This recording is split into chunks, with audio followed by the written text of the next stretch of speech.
एक सज्जन एक लोटा लेकर जल लेने गया कुआं के पास। लोटे में जल भरा और घर आया। फिर सोचता है कि मात्र एक ही लोटा जल मिला हमें, अब की बार तालाब में जाएंगे, कुआं से हमें कम जल मिला। फिर लोटा लिया और तालाब गया, तालाब से एक लोटा जल भरा। फिर घर आया, फिर देखता है एक ही लोटा जल मिला। कुआं छोड़कर हम तालाब गए, फिर भी एक ही लोटा जल मिला। चलो अब की बार नदी में जाएंगे। फिर दूसरे दिन वो नदी गया और नदी से एक लोटा जल लेकर फिर घर आया। फिर देखता है कि ये तो फिर उतना ही है, जितना कुएं से था, जितना तालाब से था, उतना ही नदी से है, अंतर तो कुछ भी नहीं है। अच्छा, अब की बार हम समुद्र जाएंगे, सागर से जल भर कर लाएंगे। और वो सागर चला गया और समुद्र में भी वही लोटा डुबाया और एक लोटा जल लेकर घर आया। देखता है उतना ही है, जितना कुआं से लाया था, जितना तालाब से लाया था, जितना नदी से लाया था। वो सिर पकड़कर बैठ गया। कहा मैं कुआं से तालाब, तालाब से नदी और नदी से समुद्र की यात्रा कर लिया, पर एक ही लोटा जल मिल पाया। अब क्या करें, कहाँ चूक हो गई, कहाँ समस्या आ गई। एक संत गुजर रहे थे, देखा ये आदमी बड़ा परेशान है। उन्होंने कहा क्या हुआ? कहा गुरुजी बड़ी समस्या हो गई। एक लोटा लेकर गए कुआं के पास, जल भर कर लाए। फिर मन में हुआ कि एक लोटा जल से क्या होगा, कुआं के पास गए इसलिए शायद थोड़ा जल मिला। तालाब गए, उतना ही जल आया। उसी लोटा लेकर के हम नदी गए, उतना ही जल आया। समुद्र गए, उतना ही जल आया। संत ने कहा लगता है तुम्हारा दिमाग का फीता उतर गया है। अरे तुम समुद्र जाओ, चाहे कहीं भी चले जाओ, तुम लोटा बदल ही नहीं रहे हो। लोटा लेके तुम जहां भी जाओगे लोटा भर के ही तो जल लाओगे। तुम कुआं में जाओ, तालाब में जाओ, नदी में जाओ, समुद्र में जाओ, तुम अगर ज्यादा जल चाहते हो तो तुम्हें अपना लोटा बदलना पड़ेगा, नदी बदलने की जरूरत नहीं। अगर तुम लोटा के जगह बाल्टी लेकर जाते तो ज्यादा जल लेकर आते, बाल्टी के जगह ड्रम लेकर जाते तो और ज्यादा जल लेकर आते, टैंकर लेकर जाते तो और ज्यादा जल लेकर आते। तुम हर जगह लोटा लेकर ही गए हो तो जल ज्यादा कैसे आएगा? संत ने कहा इसी प्रकार हम चाहे किसी भी सत्संग में किसी भी संत के पास जाएं, अगर हम अपना हृदय रूपी पात्र छोटा लेकर जाएंगे, अपना भाव का पात्र छोटा लेकर जाएंगे, श्रद्धा का पात्र छोटा लेकर जाएंगे, तो उतना ही जल हम लेकर आएंगे जितना हमारा पात्र होगा, चाहे हम कहीं चले जाएं। संत कहते हैं इसलिए अपने हृदय रूपी पात्र को बड़ा करके जाना। अगर बड़ा विस्तार ज्ञान चाहिए तो गुरु संत के पास क्षण भर को भी जाने का अवसर मिले तो अपने हृदय को विराट करके जाना, अपने भाव को विराट करके जाना, अपनी श्रद्धा को विराट करके जाना। और जब श्रद्धावान होकर जाएंगे तब ज्ञान समझ में आएगा, ज्ञान जीवन में उतरेगा। क्योंकि संत ऋषि मुनि कहते हैं श्रद्धावान लभते ज्ञानम। अगर ज्ञान चाहिए तो श्रद्धावान होना पड़ेगा, आस्थावान होना पड़ेगा। हमें अगर आस्था है, हमें अगर श्रद्धा है तो ज्ञान का अर्थ भी पता चलेगा और ज्ञान हमारे जीवन में उतरेगा भी। वरना हम यात्राएं करते रहेंगे, सत्संग की, मंदिर की, तीर्थों की, कोई फर्क नहीं पड़ेगा। चाहे आप कहीं चले जाएं, किसी भी तीर्थ में चले जाएं, एक तो आपके बगल में ही है खाटू श्याम जी का, कितनी भीड़ होती आप लोग सब जानते होंगे। लगता है जैसे पूरा संसार यहीं खड़ा है, लेकिन उनके हृदय में, उनके जीवन में परिवर्तन कितना होगा, उनके जीवन में बदलाव कितना होगा। क्योंकि वे तीर्थ तो आ गए, लेकिन असल में तीर्थ तब हमारा सार्थक होता है जब हमारा मन तीर्थ बन जाता है। तो मन तो तीर्थ नहीं बन पाता। तीर्थ मतलब पवित्र भूमि। कल्याण की भूमि, मोक्ष की भूमि, और वो अगर हमारा मन बन जाए तो विचारकों ने कहा है कि सबसे बड़ा तीर्थ आपका पवित्र मन है, और जब मन पवित्र होता है तो आप जहाँ हैं वहीं तीर्थ हो जाता है। फिर आपको कहीं जगह बदलने की जरूरत नहीं पड़ती है, फिर आपको क्षेत्र बदलने की जरूरत नहीं पड़ती है।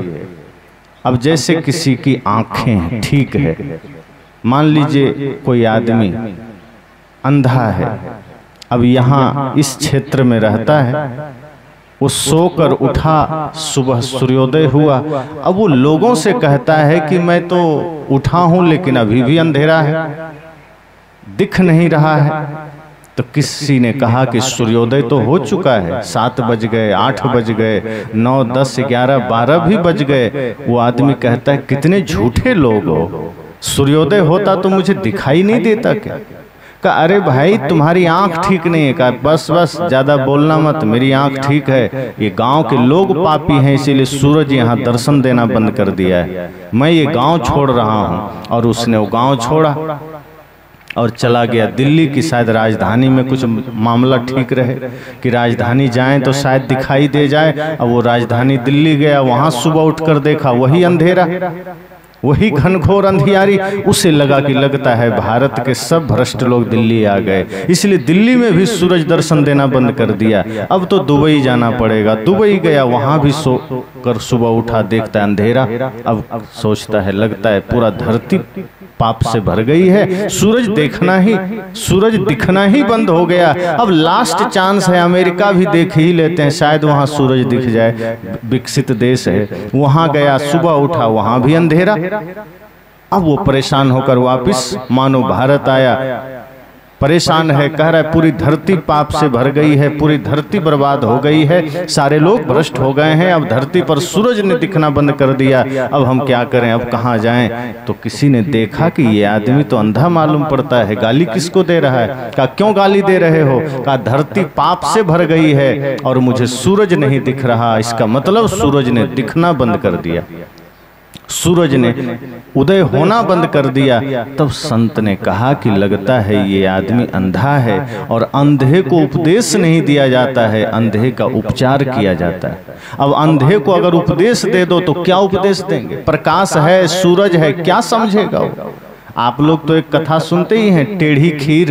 एक मित्र को जब कहा कि खीर कैसा था तो कहा सफेद सफेद, तो सफेद कैसा? तो बगुला की तरह। तो कहा बगुला कैसा होता है? तो हाथ से ऐसे दिखाया, छू के देखा, अरे तो बहुत टेढ़ा होता है, अगर खा लेंगे तो गले में फंस जाएगा। अब कैसे समझाओगे खीर के?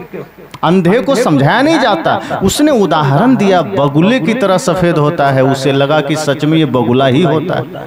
अब अंधे को उपदेश नहीं देना चाहिए, उसका उपचार करना चाहिए। संत उसे ले गए चिकित्सालय, और अस्पताल में, चिकित्सालय में ले जाकर आंखों का ऑपरेशन करवा दिया।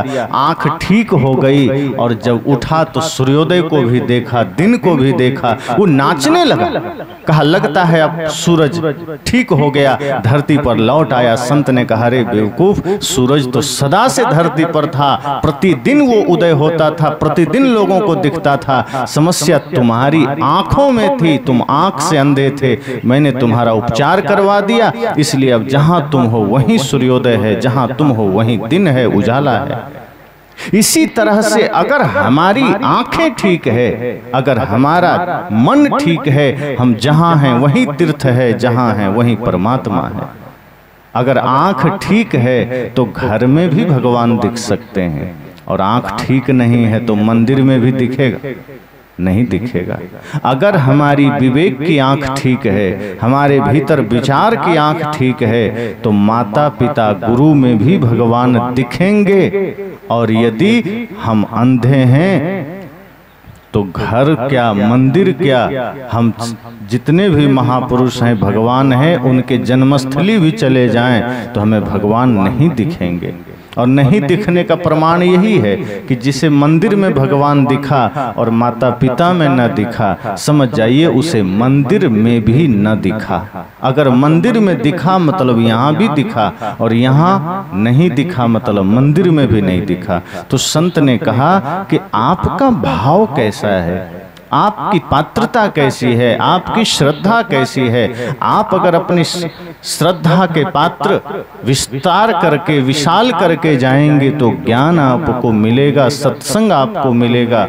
और यदि आप पात्र ही छोटा करके जाएंगे तो उतना ही मिलेगा। आप अगर गिलास लेकर जाएंगे तो गिलास भर का जल मिलेगा, टैंकर लेकर जाएंगे तो टैंकर भर का जल मिलेगा। इसलिए संत कहते हैं कि हृदय की पवित्रता और हृदय की पात्रता अनिवार्य है कि वो विराट होना चाहिए। अगर हृदय का पात्र आपका छोटा है, गंदा है, तो उसमें ज्ञान का अमृत समा नहीं सकता है। इसलिए तो हमारे इतने सारे भजन संत जन गाते हैं, प्रचलित है, आप सबने भी सुना है कि तुमने आंगन नहीं बुहारा, कैसे आएंगे भगवान, कैसे आएंगे भगवान। अब तक गंदा पड़ा दुआरा, अब तक गंदा पड़ा दुआरा, कैसे आएंगे भगवान, कैसे आएंगे भगवान।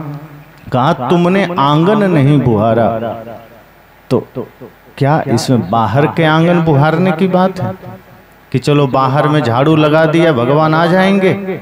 इस भजन का भाव है कि आपने हृदय रूपी आंगन को साफ नहीं किया। बाहर तो सुबह उठते ही सफाई शुरू हो जाती है, बाहर तो सफाई हो गई, लेकिन जो हृदय आपका आंगन है, जहां परमात्मा का आगमन हो सकता है, वो हृदय गंदा है, वो हृदय अपवित्र है।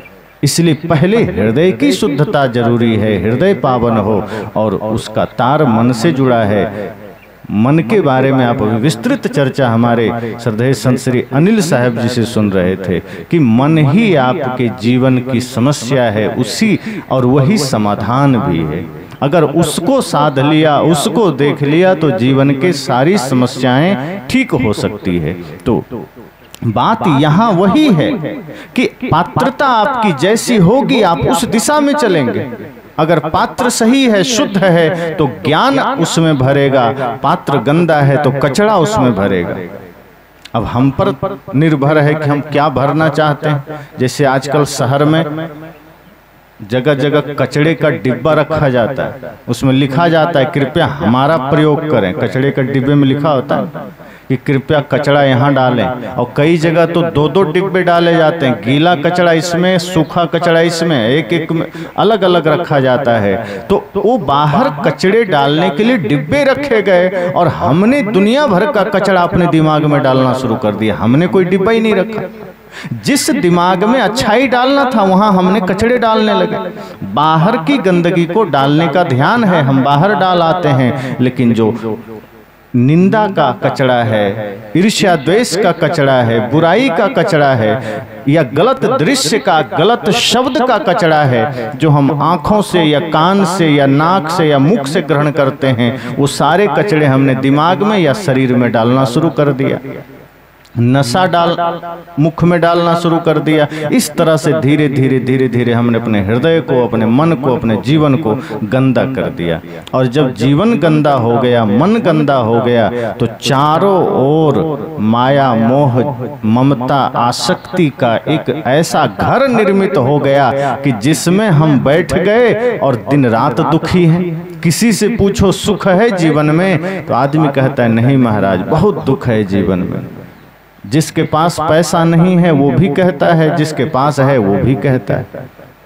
सब कोई यही बात कहता है कि हम बहुत दुखी हैं। तो क्यों दुखी हैं? बाहर तो बढ़िया घर है, बढ़िया गाड़ी है, बंगला है, पैसा है, लेकिन भीतर जो हमने कामनाओं का घर बनाया, भीतर जो हमने ईर्ष्या द्वेष ममता मोह का घर बनाया, वो हमें सुखी होने ही नहीं देता है, वो हमें शांत होने ही नहीं देता है। इसलिए संत जन कहते हैं थोड़ा सा पात्र को ठीक करना, अपने भाव को ठीक करना, अपनी श्रद्धा को ठीक करना, तब ज्ञान का आगमन होगा। एक कान से सुना दूसरे से उड़ा दिया तो कोई मतलब का नहीं होगा, फिर तो प्यासे चले जाएंगे, फिर बैठने का कोई अर्थ भी नहीं होगा।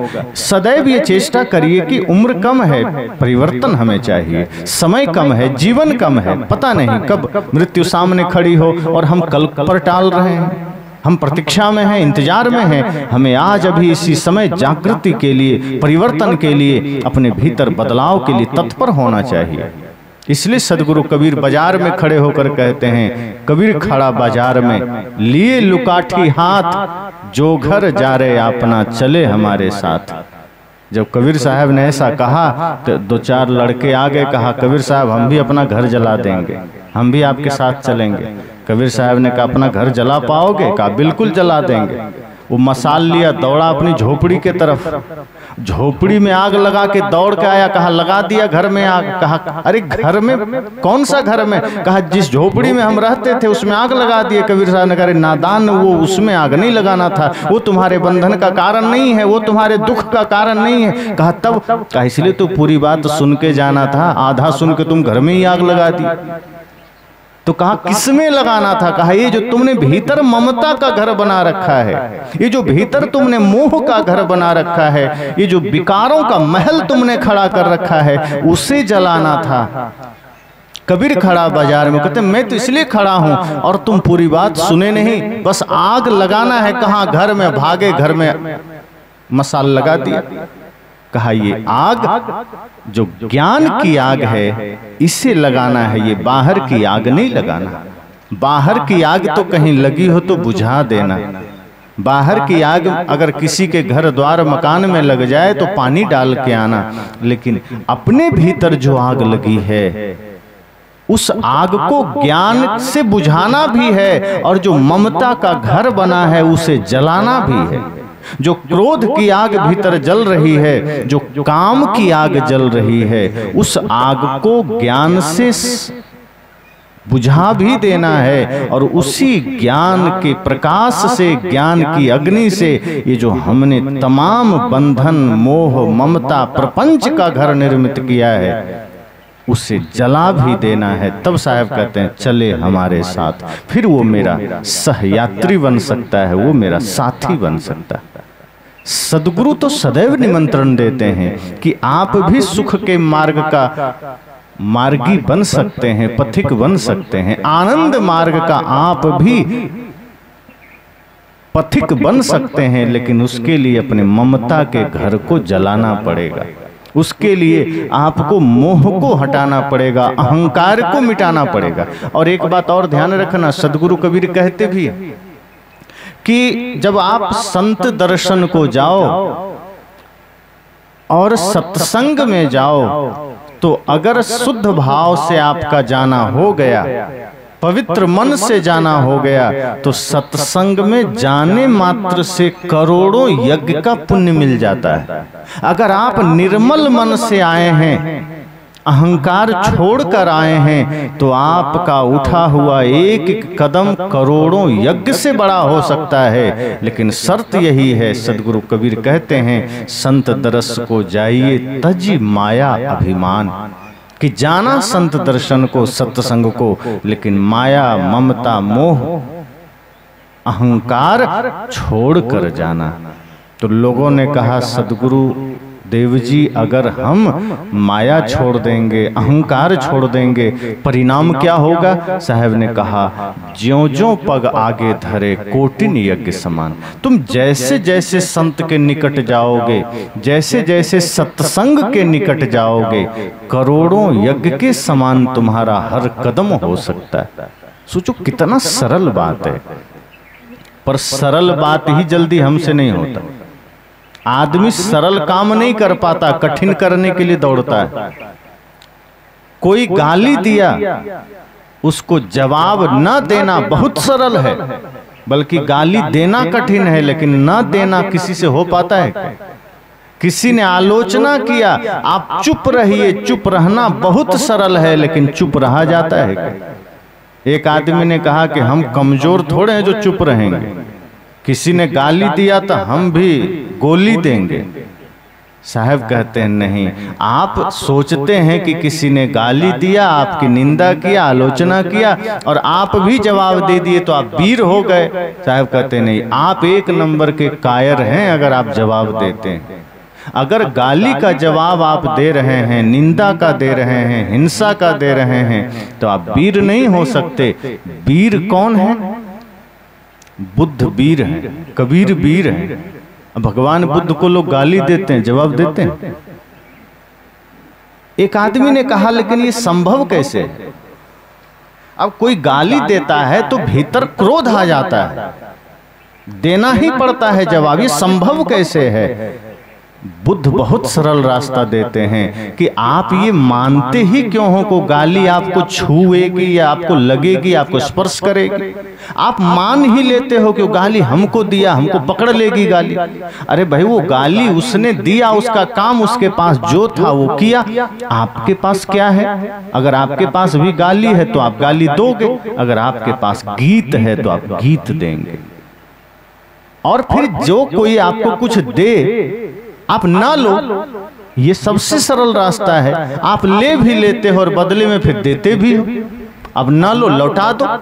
जैसे अभी यहां आप आए और हमारे कणाराम जी आपको भोजन दें या पानी दें और आपका मन नहीं है हम पानी नहीं लेंगे, तो ये क्या करेंगे? वो पानी लेके किसी और को दे देंगे या आश्रम में ही दे देंगे, रख लेंगे। आपको देंगे जबरदस्ती कि नहीं मुंह खोलो, हम तो पानी डालेंगे ही। ऐसा कभी होता है? आप स्वतंत्र हैं नकारने के लिए, आप स्वतंत्र हैं मना करने के लिए, लेकिन अगर इन्होंने वापस ले लिया तो कोई न कोई तो आश्रम में पिएगा पानी। ऐसा तो नहीं कि बाहर फेंक देंगे। इसी तरह से अगर किसी ने आपको गाली दे दी और आपने अस्वीकार कर दिया कि नहीं नहीं मुझे नहीं चाहिए, तो जिसने दिया है उसको रखना पड़ेगा कि नहीं? और अगर वो रखेगा तो अपना ही यूज करेगा या परिवार में देगा? तो आपको चिंता ही क्यों करनी को गाली दिया तो हमको भी देना पड़ेगा? नहीं, आप मना कर दो ना कि मुझे नहीं चाहिए, आप रखो, ये आपकी चीज आप ही रखो, मुझे जरूरत नहीं है। हाँ, कोई प्रेम दे तो ले लेना। आपको जो चाहिए आप लीजिए, जो नहीं चाहिए वो ले भी लेते हो, बदले में देते भी हो। और फिर सोचते हो कि क्या करें, क्रोध आ गया। क्रोध आता ही ना समझी में है, मूर्खता में है, पागलपन में है। वो ज्ञान की अवस्था में नहीं आता, होश में नहीं आता, बेहोशी में आता है। तो जब हम यह सोचते हैं कि हमें अपने जीवन में आगे बढ़ना है, कोई निंदा करे, कोई आलोचना करे, और उससे हम तुरंत उद्वेगित हो जाते हैं। और निंदा और आलोचना में ही उद्वेगित नहीं होते, अगर कोई प्रशंसा करने लग गया तब भी हमारे भीतर एकदम गुब्बारा जैसा हम फूलने लगते हैं कि वाह, मैं तो कुछ हो गया, कुछ तो हो गया, मैं बड़ा हो गया। लेकिन जैसे ही किसी ने फिर अपमान किया तो लगता है गुब्बारे में किसी ने सुई घुसा दी, सब हवा निकल जाती है, सब सम्मान खो जाता है। इसका मतलब हमारा सम्मान भी दूसरे के हाथ में है, हमारा अपमान भी दूसरे के हाथ में है, हमारा दुख भी दूसरे के हाथ में है, हमारा सुख भी दूसरे के हाथ में है। मतलब हम कुछ भी नहीं, हम कठपुतली हो गए। लोग कहते हैं कि हम क्या हैं, हम तो कठपुतली हैं, भगवान जैसा चाहे वैसा नचावे। तो इसका अर्थ तो यही हुआ कि दूसरा आदमी चाहे तो आपको सम्मान करके फुला दे, दूसरा चाहे आपका अपमान करके आपको पचका दे, आपको खत्म कर दे। इसका मतलब मालिक आप नहीं है, मालिक दूसरा है। वो जब चाहे आपको दुखी कर दे, वो जब चाहे आपको सुखी कर दे, तो सुख मिलेगा क्या? सद्गुरु कहते हैं सुख का मार्ग आपके भीतर है, दुनिया सक्षम ना हो कि आपको वो सुखी करे, आपको दुखी करे। कोई गाली दे, कोई निंदा करे, आप उन अवस्थाओं में भी सम रहिए। गाली दिया तो भी अस्वीकार कर दीजिए, सम्मान दिया तो भी हाथ जोड़कर विनम्रता से चल दीजिए कि ठीक है, आपका सम्मान स्वीकार है, लेकिन उसमें अटकिए मत, उसमें भटकिए मत। इसीलिए साहब ने कहा कि माया, मोह, अभिमान, ये जितने विकार हैं, जब आप इसका त्याग करते हैं तो आपका एक कदम तीर्थ बन जाता है, आपका एक कदम प्रदक्षिणा परिक्रमा बन जाता है। और यदि नहीं किए तो ऊपर ऊपर तीर्थ है, ऊपर ऊपर परिक्रमा है, प्रदक्षिणा है। अब मंदिर कोई गया, परिक्रमा लगा रहा है, अब परिक्रमा लगाते लगाते वो कोई आत्मचिंतन नहीं करता है, वो कोई धर्म का चिंतन नहीं करता, मंत्र जप रहा है और मन में ख्याल आ रहा है कि जाते ही पड़ोसी पर केस करूंगा, जमीन हड़प लिया है। भगवान से प्रार्थना कर रहा है, हे भगवान शक्ति देना, यहाँ से जाके पड़ोसी को एकदम हराऊंगा, यहाँ से जा करके और ऊंचा घर बनाऊंगा, लोगों को जलाऊंगा। और बढ़िया फैक्ट्री बढ़ाऊंगा, धन कमाऊंगा, यानी कि हर अवस्था में आप अपने को जला रहे हैं। आपको लगता है हम दूसरे को जला रहे हैं, आप अपने को जला रहे हैं। और ये वीरता का नहीं, ये कायरता की निशानी है। वीर तो वो है जो अपने मन वचन कर्म से दूसरे को सुख देते हैं और दूसरे के घृणा का भी उत्तर प्रेम से देते हैं, दूसरे के क्रोध का उत्तर भी प्रेम से देते हैं, दूसरे के गाली का उत्तर भी गीत से देते हैं। उन्हें वीर कहा जाता है।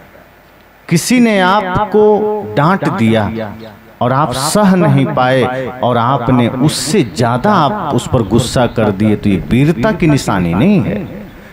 सीधी सी बात है कि जो काम असंभव लग रहा है, असंभव क्या लगता है? चुप रह जाना, मुस्कुरा देना, ये असंभव लगता है और यही हम नहीं कर पाते हैं और हम उत्तर तो दे देते हैं। तो साहब कहते हैं कि अहंकार हमें झुकने नहीं देता। अहंकार हमें इतना ही दिन रात चेतावनी देता है, ये समझो कि अहंकार हमें इतना साहस दे देता है कि चिंता मत करना, तुमको झुकना नहीं है, तुमको उत्तर में वही देना है जो संसार दे रहा है। अहंकार चारों तरफ से एक मिथ्या समझो सपोर्ट खड़ा कर देता है, जैसे हमें लगता है कि नहीं अब हम ठीक हैं, जबकि ये सिर्फ हमारा मिथ्या आभास है कि हम ठीक हैं। ये अहंकार के बल पर हम न जाने कितना और ज्यादा गिरते चले जाते हैं, गुलाम होते चले जाते हैं। कहीं माया के गुलाम हैं, सारे विकारों के गुलाम हम बनते हैं, क्रोध के, अहंकार के, माया के, हिंसा के, ईर्ष्या के, द्वेष के। इसलिए जब चाहे जैसा चाहे संसार हमसे कभी क्रोध करवा लिया, हमसे चाहे अहंकार करवा लिया, हमसे हिंसा करवा लिया। तो सद्गुरु कहते हैं कि आप अपने हृदय को पवित्र करो, मन को पवित्र करो, विकारों का त्याग करो, तो आपकी एक एक यात्रा तीर्थ की यात्रा बनेगी। और अगर मन गंदा ही रह गया, हृदय गंदा ही रह गया, तो आप तीर्थ में भी बैठे रहेंगे तो तीर्थ में नहीं रहेंगे। आप धर्म की यात्रा में जुड़ेंगे सही, लेकिन धर्म की यात्रा से आपका कोई लेना देना नहीं होगा। धर्म की यात्रा तब सफल होती है, ज्ञान की यात्रा तब सफल होती है जब उसमें हम आचरण से जुड़ जाते हैं, अपने विचारों से जुड़ जाते हैं। शरीर से तो कोई भी जुड़ जाता है। कभी भी कोई धर्म यात्रा निकलती है, लाखों लोग झंडा लेके खड़े हो जाते हैं, तो क्या सब धार्मिक? क्षण भर के लिए तो रावण भी साधु का वेश बना करके आ गया था। अब उतना देख करके माता सीता भ्रमित हो गई कि कोई साधु आया है। तो वेश से तो कोई भी भ्रमित हो सकता है, पर साहब ने कहा है वेश देख मत भूलिए, बूझ लीजिए ज्ञान, बिना कसौटी होत नहीं कंचन की पहचान। तो बाहर की बनावट से हम ज्यादा रीझते हैं, बाहर के विचारों से हम ज्यादा रीझते हैं, भीतर सत्य को देखने की चेष्टा नहीं करते, भीतर हृदय की पवित्रता का ध्यान नहीं करते, भीतर मन की निर्मलता का ध्यान नहीं करते। और जिसका भीतर हृदय पवित्र है, जिसका मन निर्मल है, जिसका विचार निर्मल है, वो किसी भी अवस्था में है, कहीं भी है, समझो वो तीर्थ में है, वो मंदिर में है। इसलिए पात्रता आवश्यक है। पात्र अगर ठीक नहीं है, अब जैसे आपको दूध रखना है तो दूध के लिए आप साफ बर्तन चुनते हैं, और यदि गंदा बर्तन है और पहले से नींबू का रस उसमें है और दूध आपने डाल दिया तो फटेगा, फिर वो दूध किसी काम का नहीं है। तो आप दूध भी रखते हैं तो देख लेते हैं कि पात्र ठीक है कि नहीं। इसी तरह हृदय रूपी पात्र में ज्ञान का अमृत रखना है, और हृदय रूपी पात्र में पहले से विकार है, पहले से अहंकार है, पहले से कामना है, और ज्ञान रखेंगे तो ज्ञान भी फट जाता है, फिर वो किसी काम का नहीं रहता, अर्थात वो जीवन में उतरेगा ही नहीं।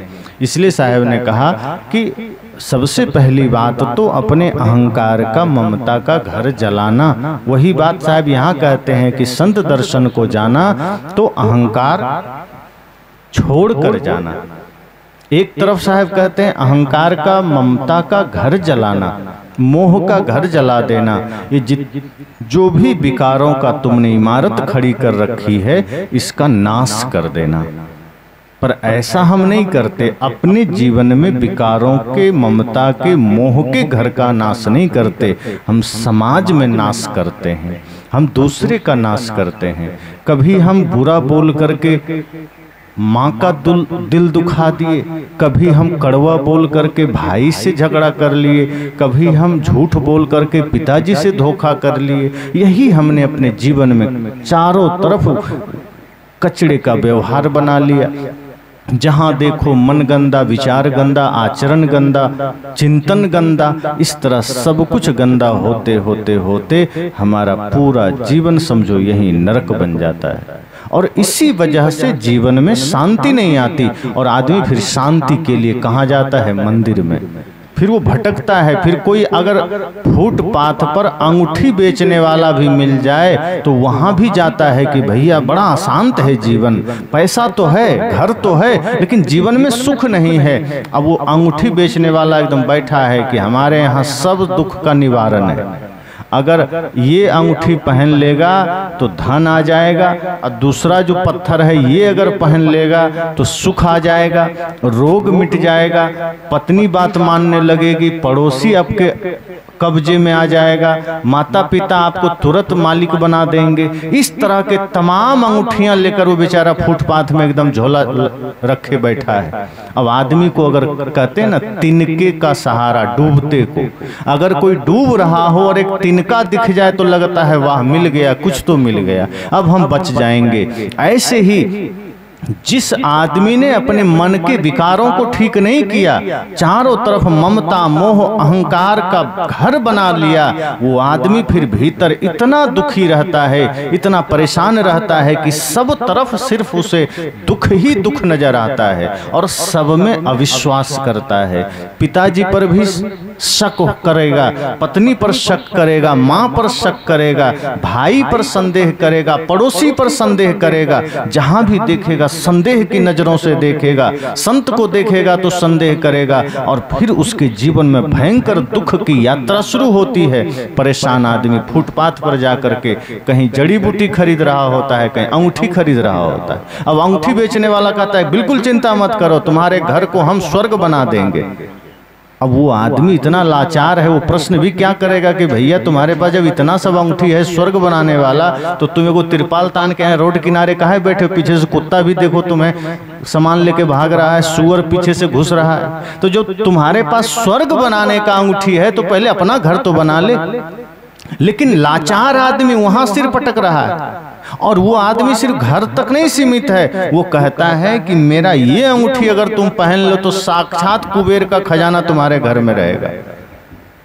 अब वो आदमी कुबेर का खजाना के चक्कर में 150 या 200 का अंगूठी लेके चला जाता है।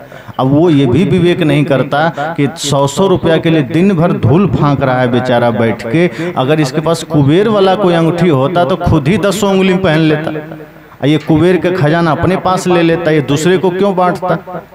और उसके बाद ग्रह वाला भी अंगूठी देता है कि अगर तुम्हारे जीवन में कोई ग्रह टेढ़ा हो गया है वो भी अंगूठी मेरे पास है। अब आदमी विवेक नहीं करता है कि ये कैसा पावरफुल आदमी है जो ऊपर शनि राहु केतु ग्रह को यहीं बैठे बैठे एकदम नियंत्रण कर रहा है। अब सोचो पृथ्वी से कितना बड़ा है शनि ग्रह, अगर वो टेढ़ा हो जाएगा तो धरती बचेगी क्या?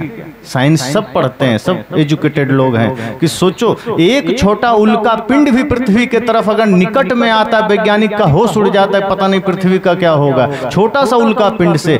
और जो शनि ग्रह लाखों गुना बड़ा है, अगर वह शनि ग्रह थोड़ा सा टेढ़ा हो जाए तो पूरी धरती चपेट में आ सकती है या ब्रह्मांड में उथल पुथल हो सकता है। लेकिन वो अंगूठी बेचने वाला वो कहता है नहीं चिंता मत करो, वही टेढ़ा है तुम पर, इसीलिए जीवन में दुख है। शनि टेढ़ा हो गया है, शनि भारी हो गया है, अब शनि ग्रह तुम्हारे सिर पर सवार है। अरे भाई एक ईंटा भी 2 घंटा लेके घूमो तो सिर दुखने लगेगा, शनि ग्रह सिर पर बैठ जाएगा, वो तो पृथ्वी चटनी हो जाएगी।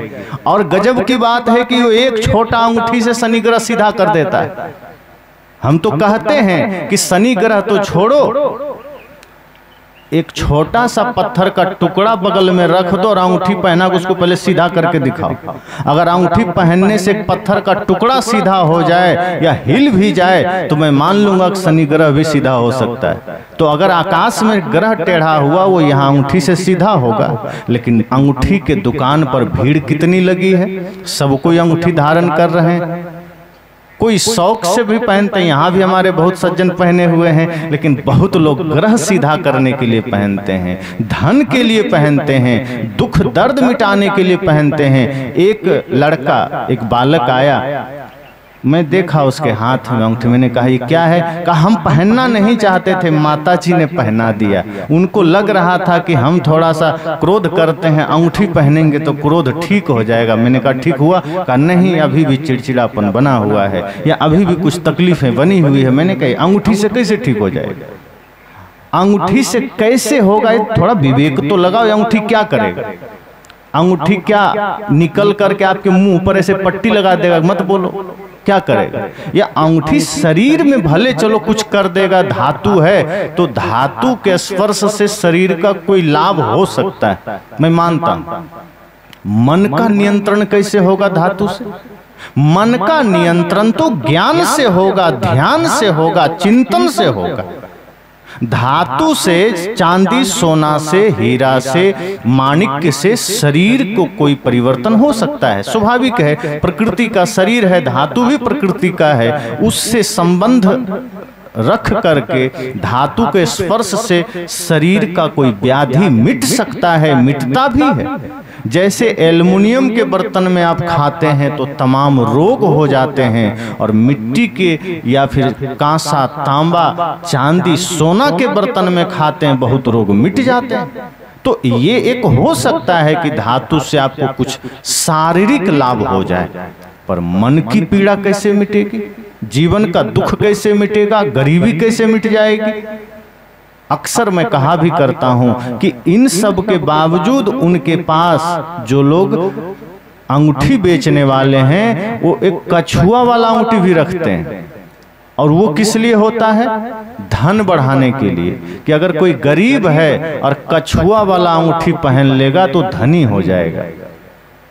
और जो थोड़ा अमीर आदमी है वो कछुआ ही ओरिजिनल खरीद लेते हैं, थोड़ा सा कछुआ साइज का, प्लेट में कछुआ रख करके, जल रख के वो टेबल पर रख देते हैं कि घर में धन बढ़ेगा। जो गरीब है वो अंगूठी खरीद के पहन लेता है। तो कई बार मैं सोचता हूं कि अंगूठी से या कछुआ के, चांदी के कछुआ से, अंगूठी से अगर धन बढ़ता तो ये बात अभी तक मोदी जी को पता क्यों नहीं? सबसे पहले तो उन्हीं को पता हो जाता। और 80 करोड़ भारत की जनता को जो 5 किलो अनाज दे रहे हैं हर महीना, वो एक साल सबका अनाज रोक करके एक बार अंगूठी ही बांट देते। भैया तुम सब एक बार में धनी हो जाओ, हम ये क्या महीना महीना अनाज देते रहे? सबको एक कछुआ का अंगूठी बांट देते। जितना पैसा लगता तो लगता, सब भारत का आदमी सीधे अंबानी बन जाते, नहीं बन जाते। लेकिन ये होता नहीं है। आपके मेहनत से, आपके अर्जन से आपके जीवन में परिवर्तन आएगा। लेकिन लाचार आदमी क्या करता है? गुरु के पास नहीं जाता। सच्चे संत के पास अगर जाएगा, सच्चे संत कहेंगे थोड़े तपस्या करो, आदमी कहेगा इतना टाइम नहीं है। कोई माला दे दो उससे ठीक हो जाए, अंगूठी दे दो उससे ठीक हो जाए, या हाथ रख दो माथे पर ठीक हो जाए। सच्चे संत कहते हैं इससे कुछ नहीं होने वाला। अगर शरीर में, मन में कोई दुख है, दर्द है, समस्या है, तो तुम्हें उसका समाधान तपस्या से करना पड़ेगा, चल के करना पड़ेगा, परिश्रम से करना पड़ेगा। लेकिन मंत्र से नहीं होगा। तब आदमी सोचता है, बोर्ड पढ़े थे, शहर में लिखा था कि किसी भी तरह की समस्या हो तो 2 घंटे में इलाज होता है, हमारे पास आ जाओ। अब वहां आदमी चला जाता है, और ठगने वाला बैठा भी है दुकान लगा के, आओ कैसा हूं आवे काटो माथा। साहब ने कहा है किसी भी तरह आओ, माथा तो कटेगा ही। अब वो लालच में कुछ भी करने को तैयार है। उसने कह दिया इतना पैसा जमा करो, बात बन जाएगी। आदमी सोचता है पैसा दे करके काम बने तो क्या दिक्कत है। अब जैसे आप लोग भी अनुभव करेंगे, सरकारी दफ्तर में आप जाते हैं और कोई काम अगर नहीं हो रहा है तो आप कितना चक्कर काटते हैं और फिर भी काम ना हो, और पता चल जाए कि सिर्फ 500 देंगे और काम हो जाएगा, तो आप सोचते कौन झंझट करे, लो 500 काम करो, उतना टाइम नहीं है। यही आदमी सोचता है कि कितना मेहनत करेंगे, छोड़ो हटाओ, अगर कहीं एक अंगूठी लेने से काम बन जाए, कहीं 1000 रुपया देने से काम बन जाए तो वही काम करेंगे। और हमारा मन मस्तिष्क इसी मार्ग पर हमें ले जाता है। साहब ने कहा कि जब आप भीतर के विकारों को नहीं मिटाते हैं, क्रोध, अहंकार, छल, प्रपंच, माया, मोह से आप जकड़ जाते हैं, तो आपका मन विक्षिप्त हो जाता है, एक तरह से पागल हो जाता है, और वो दुख दर्द में इतना परेशान होता है कि जहां भी समाधान नजर आए, कुछ भी उलूल जुलूल, वो मन आपको वहीं ले जाके खड़ा करेगा। कहीं तीर्थ में, कहीं पहाड़ों में, कहीं नदियों में, कहीं मंदिरों में, कहीं ताबीज बंधवाने के लिए, कहीं अंगूठी पहनने के लिए, कहीं गले में कुछ पहनने के लिए, कहीं कोई मंत्र जपने के लिए। लेकिन जो मूल समस्या है मन में, वो गंदगी साफ करने पर हमारा ध्यान नहीं जाता। जैसे आपके जीवन में सबसे मूल समस्या अगर मन का है, मन ही सारी समस्याओं का कारण है, तो सच्चे संत कहेंगे मन को निर्मल करो। मन निर्मल कैसे होगा? सुबह शाम ध्यान करो, सद चिंतन करो, माता पिता गुरु का चरण स्पर्श करो, आशीर्वाद लो, सब में परमात्मा को देखो। जो कोई भी हैं, नर हो नारी हो, सबके भीतर प्रभु को देखो, भगवान को देखो। धीरे धीरे मन निर्मल होगा, मन पवित्र होगा। आप देखना सदा सदा के लिए समस्या मिट जाएगी। लेकिन आदमी है हड़बड़ी में, जल्दबाजी में, वो संत गुरुजनों के नेक सीख को नहीं मानता। उसे रेडीमेड धर्म चाहिए, वो तपस्या वाला नहीं चाहिए। जैसे आजकल बाजारों में रेडीमेड सब कुछ चल गया है। घर में आदमी जल्दी भोजन नहीं बनाता। बड़े बड़े शहरों में वो फटाफट निकालेगा, स्विगी जोमेटो ऑर्डर करेगा, कौन बनाए, खाओ मंगा के। रेडीमेड कपड़ा रेडीमेड हो गया, भोजन रेडीमेड हो गया, पूजा भी रेडीमेड हो गया। अब पुजारी भी हमने रख लिया है कि हमको समय नहीं है, हम तो काम कर रहे हैं, पुजारी को हमने पैसा दे दिया, वही हमारे बदले पूजा वूजा करके हमारे नाम का नारियल भी चढ़ा आता है। हमें लगता है हमको फल मिल जाएगा। कभी नहीं। आप जो करते हैं वही फल आपको मिलेगा, जो आप नहीं करते हैं वो आपको नहीं मिलेगा। तो हम सदैव इस जल्दबाजी में हैं कि किसी तरह साइड से काम हो जाए, कहीं पैसा दे के हो जाए, कहीं कुछ ऐसे ही बोल बोल के हो जाए, करना ना पड़े। सच्चे संत कहते हैं नहीं, आपको तपस्या करनी पड़ेगी, माता पिता गुरु की सेवा करनी पड़ेगी, बच्चों को सही संस्कार देना पड़ेगा, और अपने मन को निर्मल करने के लिए ध्यान करना पड़ेगा, सत्संग करना पड़ेगा, बुरी आदतों का त्याग करना पड़ेगा। आप जिन जिन बुरी आदतों से घिरे हैं वही आपके जीवन में नकारात्मकता लेकर आते हैं। अगर आप अपने बुरे विचारों को, बुरी आदतों का त्याग कर देंगे तो धीरे धीरे मन मस्तिष्क से सारी नकारात्मकताएं चली जाएगी, और जब नकारात्मकताएं चली जाएगी तो देखना फिर सकारात्मक विचार जगेंगे, और जब सकारात्मक विचार जगेंगे तो आप जहां हैं वहीं आनंद आएगा, वहीं स्वर्ग जैसा महसूस होगा। लेकिन ऐसा क्यों नहीं होता? ऐसा प्रतीत क्यों नहीं होता? मैंने पहले ही कहा कि हमने विकारों से अपने को इतना ढक लिया है कि हम विक्षिप्त हो गए। एक आदमी ने कहा कि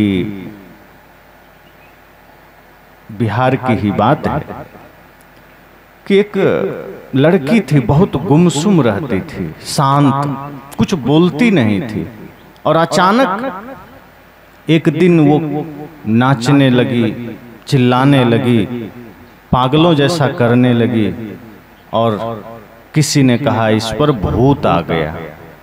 तो लोगों ने स्वीकार भी कर लिया कि भूत आया, तभी तो चिल्ला रही है, तभी तो बोल रही है। तो पहले मौन रहती थी, ये तो किसी से बोलती नहीं थी, लज्जा करती थी, कोई डांट दे फिर भी सिर झुका के बैठती थी, फिर भी नहीं कोई जवाब देती थी। आज देखो कितना चिल्ला रही है, आवाज कर रही है। तब उस पर चिंतन किया गया, और चिंतन मंथन के बाद ये पता चला कि वस्तुतः कुछ लोग ऐसे होते हैं जो चुप तो रहते हैं लेकिन वो भीतर से चुप नहीं रहते, भीतर उनका विचार चलता रहता है, भीतर चिंतन चलता रहता है। और जब धीरे धीरे हम जबरदस्ती खुद को रोकते हैं तो मन भीतर तूफान का रूप लेता है और तमाम कल्पनाएं करता है, तमाम चिंतन भीतर करता है, वो बाहर नहीं आता है। भीतर एक विचारों का महाकुंभ तैयार हो जाता है, तमाम तरह की कल्पनाएं तैयार हो जाती है और अचानक कोई एक ऐसा अवसर आता है, झटका लगता है, वो विचार का गुब्बारा फूटता है और जो मौन था वो इतना बोलने लग जाता है, लगता है कोई भूत आ गया, कोई दूसरा इसके अंदर आ गया। कोई दूसरा नहीं आया है, उसी का विचार उसको परेशान कर दिया है, जो विचार उसने दबा रखे थे। आप किसी चीज को जितना दबाएंगे वो उतनी गति से सामने आता है, बाहर आता है, क्रिया की प्रतिक्रिया होती है, एक्शन का रिएक्शन होता है। तो जब उस पर मंथन हुआ तो पता चला कि इसके भाई, इसके पिता, इसके माँ, इसके पड़ोसियों ने इसको हर कदम पर बहुत प्रताड़ित किया। डांटना, मारना, दबाना, कोई बात कहे चुप, एक भी नहीं बोल सकता, कुछ भी नहीं बोलने दिया जाता। धीरे धीरे उसके मन में तमाम कल्पनाएं आने लगी, तमाम विचार आने लगे, तमाम चिंतन आने लगे और आते आते एक दिन वो फूटा तो ऐसा फूटा कि लगा जैसे कोई इस पर दूसरा ही भूत आ गया है। और फिर धीरे धीरे उसका समाधान हुआ। तो कई बार जब हम अपने आप को इस तरह से दबाते चले जाते हैं तो वो सारे विकार हमारे भीतर इकट्ठे होते हैं। जब हम ध्यान से दूर होते हैं, सत्संग से दूर होते हैं, गुरु संत से दूर होते हैं तो वो विचार और मजबूत हो जाते हैं। और एक समय ऐसा आता है कि वही विचार ब्लास्ट करता है। जैसे बारूद कहीं रख दिया जाए और उस बारूद को थोड़ी भी चिंगारी मिल जाए तो बारूद ब्लास्ट कर जाता है। ऐसे ही ये जितने भी विकारों के बारूद हमारे भीतर हैं, जब उसे संसार के किसी भी अंश में चिंगारी मिलती है, किसी भी रूप में, प्रतिकूलताओं से, चाहे विषम परिस्थितियों से, तो भीतर वो बारूद ब्लास्ट करता है और वो आदमी फिर पागलों की तरह नाचता है कि अब क्या करें, किस भगवान के पास जाएं, कौन मिल जाए जहां हमारा समाधान हो जाए। फिर वो भटकने लगता है, कहीं तीर्थों में, कहीं अंगूठी के लिए, कहीं वो हिंसा तक करने को चला जाता है। एक आदमी को कह दिया कि तुम जब 5 बकरे की बलि दे दोगे तुम्हारे घर में शांति आ जाएगी। वो इतना परेशान था कि 5 बकरे का काट के आ गया भगवान के मंदिर में जहां बलि दी जाती थी, लेकिन समस्या नहीं मिटी। लोगों ने समझाया कि तुम हिंसा करके घर में शांति चाहते हो, पर लाचार आदमी कुछ भी करने को राजी है, किसी को भी मारने को राजी है। अगर कोई कह दे कि तुम्हारे पड़ोसी के वजह से तुम दुखी हो तो वो आदमी ये नहीं सोचता कि हाँ मैं अपने वजह से दुखी, वो कहता हाँ सच में पड़ोसी के वजह से दुखी। कोई कह दे कि तुम्हारे पड़ोसी ने तुम पर कोई जादू टोना कर दिया है, वो आदमी फिर पड़ोसी को मारने की सोचने लगता है कि कैसे इसको मार दें। इतना पागलपन सवार हो जाता है। इस धरती पर कोई किसी को कुछ नहीं करता, हम अपने कर्मों से दुख पाते हैं, अपने विकारों से दुख पाते हैं, अपनी मूर्खता से दुख पाते हैं। इसलिए सदगुरु कबीर ने कहा हृदय को निर्मल करना, हृदय को पवित्र करना। अगर आपका हृदय रूपी पात्र निर्मल होगा तब इसमें सच्चा ज्ञान समाहित होगा, और जब सच्चा ज्ञान समाहित होगा तो धीरे धीरे संपूर्ण जीवन सुंदर बनेगा। वरना विकारों से भरा हुआ जीवन तो फिर विकारों में ही जाएगा। फिर आप सुखी नहीं हो सकते, फिर आप शांत नहीं हो सकते, फिर ये पारिवारिक झगड़े नहीं मिटेंगे, फिर आपको सब कुछ बाहर लगेगा कि वो मेरा बाधक है, पिताजी बाधक हैं, भाई बाधक हैं, मित्र बाधक हैं। फिर जहां देखेंगे बुराई नजर आएगी, जहां देखेंगे गंदगी नजर आएगी। फिर दूसरे के हित की कामना भी नहीं जगेगी कि दूसरा भी सुखी हो जाए। फिर ये लगेगा कि दूसरा दुखी ही रहे तो कोई हर्ज नहीं, हमें सुख मिल जाए। इस तरह से धीरे धीरे विकारों से हमारा मन, हमारा मस्तिष्क इतना भर जाता है कि जीवन भर फिर हम उसके समाधान के लिए यहाँ वहाँ दौड़ते रहते हैं, यहाँ वहाँ पागलों की भांति भटकते हैं। रास्ता सरल था, मन को निर्मल करना था, रास्ता सरल था, हृदय को पवित्र करना था। हमने वो नहीं किया। तुमने आंगन नहीं बुहारा, कैसे आएंगे भगवान? आंगन ही नहीं साफ किया। अभी जो गेट है वहां मेन गेट, सब जगह का कचरा ला करके उसी गेट पर रख दिया जाता पूरा ढेर लगा देते, आप लोग शायद लौट जाते या कहते भैया इसको साफ तो करो, कचड़े में पैर रख के कैसे आए, गेट पर ही कचड़ा रख दिया जाए तो आप आएंगे क्या? हमने क्या किया, मुख में भी कचड़ा रखा, मन में भी कचड़ा रखा, दिल में भी कचड़ा रखा। अब सोचते हैं आनंद आ जाए, गुरु भगवान आ जाए, संत भगवान आ जाए, शांति आ जाए। कैसे आ जाएगा? गुरु क्या कचड़े में बैठते हैं, भगवान क्या कचड़े में आते हैं? अब मुख में कचड़ा कैसे रखा? गंदा बोल के, गंदा खा के। मन में कचड़ा रखा, गंदा सोच के, और दिल में भी कचड़ा रखा, किसी के लिए खुन्नस भर लिया, दुनिया भर का सारा विकार भर लिया हृदय में। मन से तमाम तरह की निंदा, शिकायत, चुगली करते चले जा रहे हैं। दिल में सबके लिए कुछ न कुछ कचड़ा भरे जा रहे हैं और मुख से गंदगी ग्रहण कर रहे हैं। जिस मुख से गुरु का नाम लें, भगवान का नाम लें, सदगुरु का नाम लें, उसी मुख से गाली दिए चले जा रहे हैं। जिस मुख में प्रसाद ग्रहण करना था, शुद्ध भोजन पाना था, उसी मुख में मांस, मछली, मदिरा, नशा, दुर्व्यसन ग्रहण किए चले जा रहे हैं। हम मनुष्य जीवन की कीमत ही नहीं समझते कि ये दोबारा मिलेगा कि नहीं मिलेगा कोई नहीं जानता, और कब मिलेगा कोई नहीं जानता। अगर ये एक बार खो गया तो दोबारा कब मिलेगा कोई गारंटी थोड़े। पर हम इस जीवन की महत्ता को नहीं समझते और कचड़े से भरे चले जा रहे हैं, विकारों से भरे चले जा रहे हैं, और धीरे धीरे धीरे धीरे ये शरीर इतना लाचार हम कर देते हैं गंदगी से भर भर के कि अंतिम में हम कुछ कर भी नहीं सकते। प्रकृति ने ये शरीर क्यों दिया? कुछ धर्म का काम कर लो, मुक्ति मोक्ष भक्ति का काम कर लो, हमने शरीर को लगा दिया कहीं और। अब कहीं और लगा दिया। अब जैसे मोबाइल है आपके हाथ में, सबके पास है ना, तो मोबाइल में आप चाहें तो भजन सुन सकते हैं, और मन ने चाह लिया कि नहीं हमें भजन नहीं सुनना है, हमें फिल्मी गीत सुनना है, तो मोबाइल मना करेगा कि नहीं हमें फिल्मी गीत मत बजाओ। आप अगर चाहे लेंगे कि हमको फिल्मी गीत सुनना है तो मोबाइल उसमें भी राजी, और अगर आपको मन हो गया कि नहीं हमको भजन सुनना है तो भी मोबाइल, ऐसा नहीं कि नाचने लगेगा कि वाह मुझ में तो भजन बज गया। वो दोनों अर्थ में राजी है। आप मालिक हैं कि आप मोबाइल में गाना सुनते हैं कि भजन सुनते हैं। आप मालिक हैं कि मोबाइल में आप प्रवचन सुनते हैं या प्रपंच सुनते हैं। इसी तरह से शरीर समझो मोबाइल की तरह है। आप मालिक हैं, आपके भीतर अर्थात जो आत्मा है आप हैं, आप इस शरीर का मालिक हैं। आप इसको माया में लगाते हैं, गाली गलौज में लगाते हैं, हिंसा में लगाते हैं, नशा दुर्व्यसन ईर्ष्या में लगाते हैं, या फिर इस शरीर को पुण्य में लगाते हैं, धर्म में लगाते हैं, माता पिता गुरु और देश की सेवा में लगाते हैं। ये आपको सोचना है। आप इसको जहां लगाओगे ये दुरुपयोग और सदुपयोग में गिना जाएगा। अगर आपने हिंसा में लगा दिया ये शरीर का दुरुपयोग हो गया। अगर आपने नशा में लगा दिया शरीर का दुरुपयोग हो गया।